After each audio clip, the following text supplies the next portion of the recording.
حد يساعدني، الذئب الشرير هياكلني، حد ينقذني. هتروحي مني فين؟ هاكلك يعني هاكلك. يلا كلنا نصلي على النبي قبل ما نسمع القصة.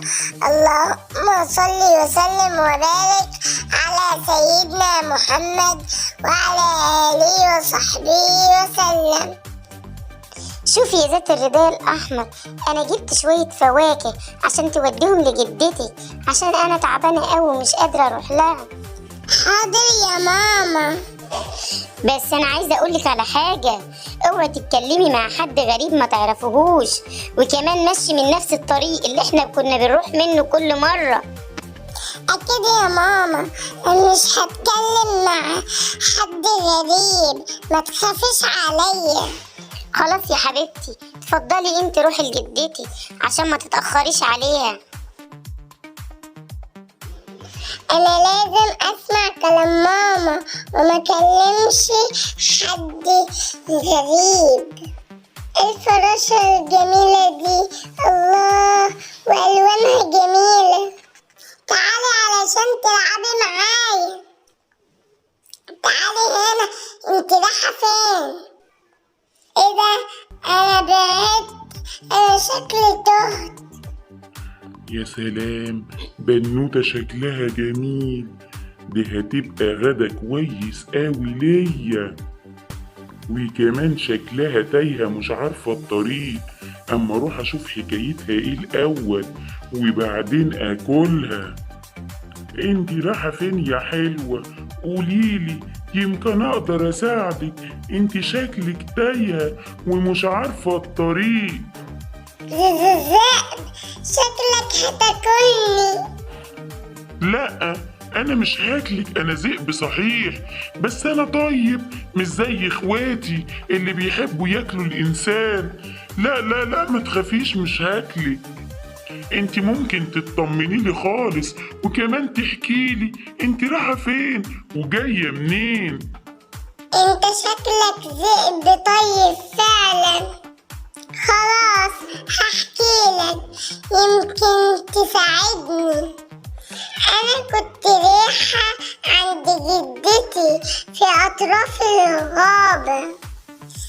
أنا كنت شايفة فراشة جميلة ولونها أحمر، ومشيت وراها وبعدين تهت في الغابة.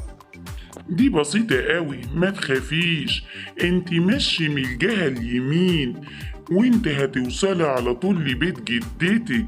انا عارفه، ده بيت جميل وجدتك طيوبة قوي وحبوبة. شكرا لك قوي. صدقتني الغبية، صدقتني ان انا خايف عليها. انا مرضتش اكلها دلوقتي، انا هروح اكل جدتها الاول واستناها في البيت علشان اكلها هي كمان. ده عرفتني مكان جدتها، غبية.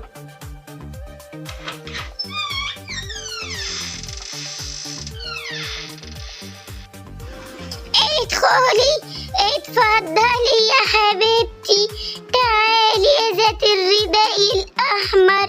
انتي اتأخرت عليا كده ليه؟ هو انت مفكراني ذات الرداء الاحمر؟ ده انا الذئب. يا سلام عليكي وانت حلوة كده، يلا علشان اكلك.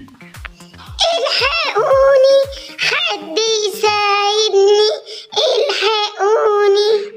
انت محدش هيساعدك، تعالي علشان لما تيجي ذات الرداء الاحمر اكلها هي رخرة وانيمها جنب جدتها ببطني. يا جدتي، يا جدتي. ايه وصلت اهي، اما قلب الصوت بسرعة. تعالي يا حبيبتي، انا مستنياكي من بدري.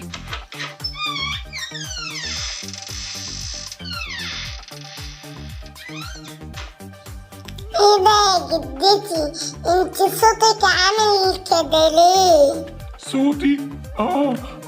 انا صوتي تعبان عشان انا عندي برد وتعبانة. طب انت ودانك كبيرة علشان اقدر اسمعك بيهم. قربي شوية يا حبيبتي مش سامعاكي. انا قربت اهو. طب اسنانك كبيرة كده ليه ومخيفة؟ علشان اكلك بيهم يا حلوة زي ما اكلت جدتك. تعالي. ساعدوني، حد يساعدني أرجوكم، سيبني أروح عند ماما يا زئ. حد يساعدني، انقذوني، الذئب هياكلني. أنا سامع صوت طفلة بتقولي الحقوني. أكيد الذئب الشرير هجم عليها علشان ياكلها. الذئب ده ما بيعتقش حد أبدا، كل ما يلاقي حد يخلص عليه وياكله أما أروح أجري وراه بالفاس اللي معايا وأخلص عليه خالص وأنقذ الطفلة الصغيرة. ابعد عنها، ابعد عنها يا ذئب يا وحش يا شرير. خدي في وشك، خدي في رجلك. شكرا لك يا عمو، انت انقذتني من الذئب، بس انا زعلان علشان هو اكل جدتي وانا كنت السبب علشان عرفت مكان جدتي. كان لازم اسمع كلام ماما وما اتكلمش مع حد غريب.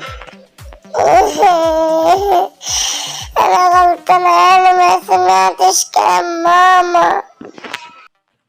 خلاص ما تزعليش يا ذات الرداء الأحمر، أكيد مامتك هتسامحك عشان انت عرفت غلطتك. أهم حاجة تسمعي كلام مامتك وما تتكلميش مع حد غريب ولا حتى تحكيله وتعرفيه انت رايحة فين أو جاية منين، عشان ده غلط. يلا روحي روحي لمامتك عشان انت اتأخرت عليها قوي.